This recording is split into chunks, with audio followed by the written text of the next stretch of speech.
अयोध्या शहर के एक निजी नर्सिंग होम की जीएनएम की छात्रा ने सोमवार की सुबह 3 लोगों पर सामूहिक दुष्कर्म का आरोप लगाया। पुलिस ने केस दर्ज कर जब जांच की तो आरोप झूठा पाया गया। इसके बाद छात्रा ने बताया कि उसके साथ दुष्कर्म नहीं हुआ है। उसने तीनों को फर्जी फंसाने के लिए षड्यंत्र रचा। उसने मजिस्ट्रेट के सामने बयान में भी सच्चाई बताई। जीएनएम छात्रा ने 3 युवकों पर लगाया आरोप। 3 लोगों पर सामूहिक दुष्कर्म का आरोप। जमीन के विवाद में झूठा निकला मामला।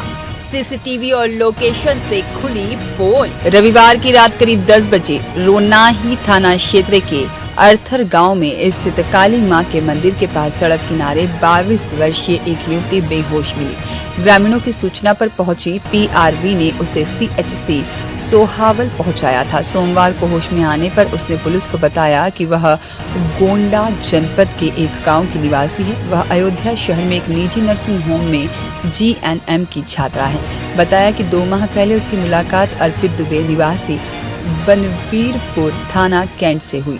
उसने मुझे नौकरी दिलाने का वादा किया था।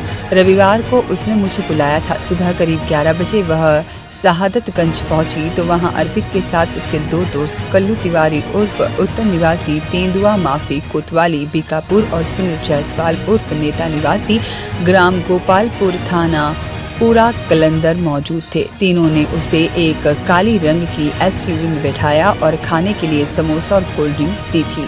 इसे खाने के बाद उसे चक्कर आने लगे। इसके बाद अर्पित और कल्लू ने बारी बारी उसे दुष्कर्म किया जबकि नेता गाड़ी चला रहा था। देर शाम उन्होंने मुझे कहीं उतार दिया। रोनाही थाना पुलिस ने तहरीर के आधार पर तीनों के खिलाफ केस दर्ज कर मामले की जांच की थी। छात्रा द्वारा बार बार बयान बदलने और मेडिकल कराने से इनकार करने पर पुलिस को इसमें साजिश की बू आने लगी। इसके बाद पुलिस ने पूरी जांच की और मामले का खुलासा हुआ, जिसे पता चला कि यह झूठा मामला है और सीसीटीवी और लोकेशन से पूरे मामले की पोल भी खुल गई। थाना क्षेत्र जनपद अयोध्या के थाना क्षेत्र रोनाही में कल 112 के माध्यम से एक सूचना प्राप्त हुई थी, जिसमें एक युवती के द्वारा अपने साथ कोल्ड ड्रिंक में कुछ मिलाकर के दुराचार का 3 युवकों पर आरोप लगाया गया था। इस क्रम में पुलिस के द्वारा तत्काल मुकदमा पंजीकृत कर इसकी विवेचना प्रारंभ कर दी गई थी। जांच के दौरान युवती से जब घटना के संबंध में जानकारी की गई तो उसके द्वारा बार बार अपना जो बयान था उसको बदला जा रहा था। जो भी घटनाक्रम है उस घटनाक्रम के बारे में जो तथ्य उसके द्वारा बताए जा रहे थे उसमें बार बार बदलाव किया जा रहा था, जिसके क्रम में अलग से गहनता से जब पुलिस के द्वारा जांच की गई तो पाया गया कि युवती के द्वारा जिन अभियुक्तों को जिन 3 युवकों पर आरोप लगाए गए हैं वह तीनों युवक बताए गए स्थान पर उस समय मौजूद नहीं थे। उनकी अन्य किसी स्थान पर मौजूदगी के तथ्य पुलिस के समक्ष आए, जिनको जब युवती के सामने पुनः रखा गया, युवती से पूछा गया तो उसके द्वारा इस चीज़ को स्वीकार किया गया कि वह किसी के बहकावे में आकर के गलत उसके द्वारा मुकदमा दर्ज करवाया गया है।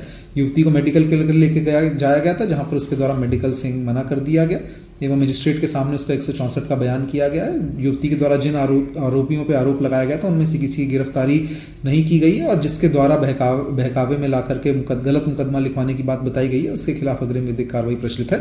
जो भी अग्रिम विवेचना में जो भी तथ्य सामने आएंगे, जिस तरह भी 164 के बयान का अवलोकन होगा, आप लोगों को अवगत करवाया जाएगा। मोहम्मद आलम की रिपोर्ट।